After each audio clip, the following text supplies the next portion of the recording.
সেটা ফিমেলের আইস কোয়ালিটি দেখুন। মেলটার আইস দেখাচ্ছি, হচ্ছে ফিমেলটার আইস, এ দেখুন।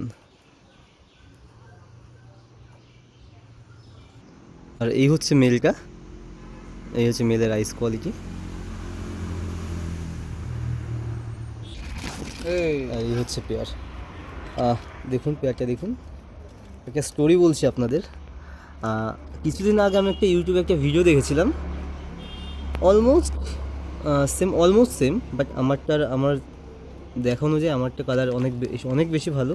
আর ওগুলোর আইস সাদা ছিল, এরকম এদের মতো ডিপ ঘিয়া চোখের নয়। তো স্টোরিটা হচ্ছে, আমি ওনাকে কল করেছিলাম যে রয়্যাল কালচারের প্রাইস কীরকম পড়বে, বাট তারপর উনি যেই প্রাইসটা বললো, আমি জাস্ট মনে হলো আকাশ থেকে পড়লাম, এরকম একটা অবস্থা। উনি এই রয়্যাল কালশিরার ফিমেল না, রয়্যাল কালশির বাচ্চার প্রাইস চাইছে 20,000 টাকা। এবার কথা শুনে অ্যাকচুয়ালি অবাক হয়ে গেছিলাম। আমি তখন ওনাকে আবার জিজ্ঞেস করলাম যে আপনি রানিং পেয়ারের কথা বলছেন নাকি অন্য কিছুর কথা বলছেন।